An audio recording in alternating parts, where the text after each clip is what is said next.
देखिए, ये उपचुनाव भारतीय जनता पार्टी के लिए बड़े सफलता के रहे।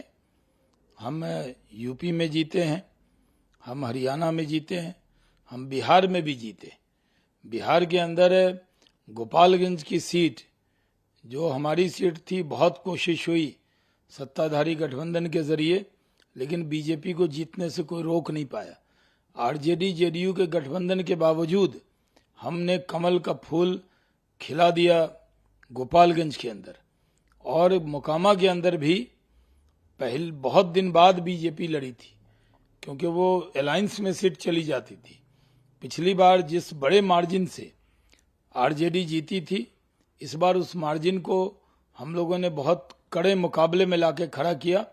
और इससे साफ संदेश हो गया कि बिहार में चाहे कोई कितना गठबंधन कर ले, भारतीय जनता पार्टी को कोई रोक नहीं सकता। लोकसभा के चुनाव में भी भारतीय जनता पार्टी प्रधानमंत्री नरेंद्र मोदी जी को प्रधानमंत्री बनाने के लिए 40 में से 40 सीट देगी। इसकी तैयारी में हम लोग अभी से लगे। तो दूसरी तरफ तेजस्वी यादव की बात करें, हारते थे इस बार 1800 के लगभग मार्जिन से हारे हैं, तो अगली बार हम 20,000 के लगभग जीतेंगे।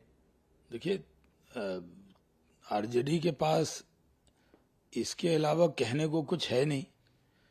गठबंधन के बाद भी एक सीट तो आरजेडी की थी, लेकिन गठबंधन के बाद एक सीट बीजेपी की थी। और गठबंधन करने के बाद भी बीजेपी से वो सीट छीन नहीं पाए। तो अब तो बहाना होगा। समाजवादियों का पुराना तरीका है, वो कहते हैं, हर चुनाव में कहते थे हमारा वोट परसेंटेज बढ़ रहा है, हम इतने मार्जिन से आगे रहे, इतने मार्जिन से पीछे रहे। लेकिन संदेश साफ गया है कि आरजेडी की लाख कोशिशों के बावजूद आरजेडी गोपालगंज से जीत नहीं पाई। और मोकामा में भी भारतीय जनता पार्टी ने कड़ी टक्कर दी। मोकामा के अंदर अनंत सिंह पहले से ही एमएलए रहे। उसके बाद जब उनकी सदस्यता गई तो उनकी धर्मपत्नी जब वहां लड़ी तो उनके साथ पिछली बार तो सिर्फ एक पार्टी थी आरजेडी, इस बार तो 7 पार्टी मिल गई। और वो मिलने के बावजूद वहां पर भारतीय जनता पार्टी का वोट बढ़ गया और भारतीय जनता पार्टी ने कांटे का मुकाबला दिया। तो संदेश साफ है कि बिहार में कोई कितना भी गठबंधन कर ले, भारतीय जनता पार्टी की बढ़ती ताकत को कोई रोक नहीं सकता।